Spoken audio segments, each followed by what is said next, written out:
स्वानंदी, तुला असा चिडचिडा दुसरा असा पिंटा दिसतो ना, तो तसं नाही ग.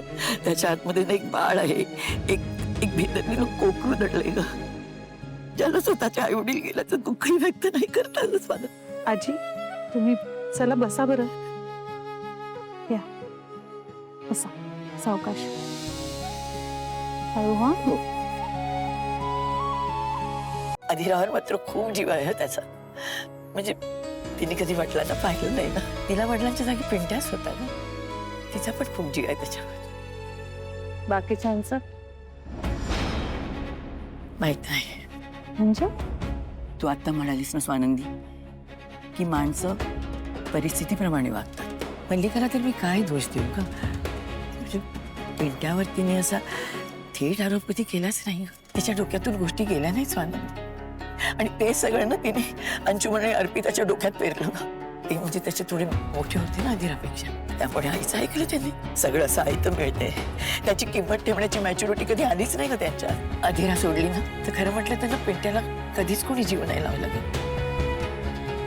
तो मात्र दिवस रात्र धडपडतो अगदी सगळ्यांसाठी. त्याचं एकटं पण कळत होतं मला, म्हणून मी त्याच्या लग्नाची ना खटाटोप करत होते.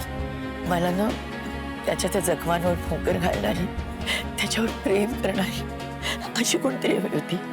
समर राजवाड्यामुळे लग्न करण्याची नको होती का? म्हणजे मी खूप प्रयत्न केला स्वानंदी, पण त्याचं लग्न कधी जमलंच नाही. त्याच्या नशिबात तूच होतीस. तुमचं लग्न झालं आणि तू या घरात आलीस. पण माझं काही चुकलं का ग स्वानंदी? म्हणजे ही तुमची भांडणं, तुमचे खटके, हे सगळं बघून ना खरंच वाईट वाटतं ग मला. पिंट्याने ना स्वतःच्या मनाची दारं बंद करून घेतली. तुझ्यासमोर त्याला उघड्याविषयी नाही वाटत का ग स्वानंदी? म्हणजे तो चांगला नवरा नाही होऊ शकत का ग? स्वतःच्या बायकोशी बोलणारा, तिला समजून घेणारा. माझं चुकलं.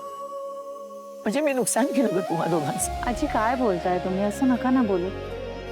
तुम्हीच म्हणालात ना या सगळ्या नशिबाच्या गोष्टी असतात.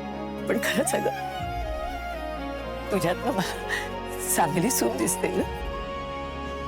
तुम्ही दोघे एकमेकांचे चांगले जोडीदार आहात असं वाटत नाही का ग?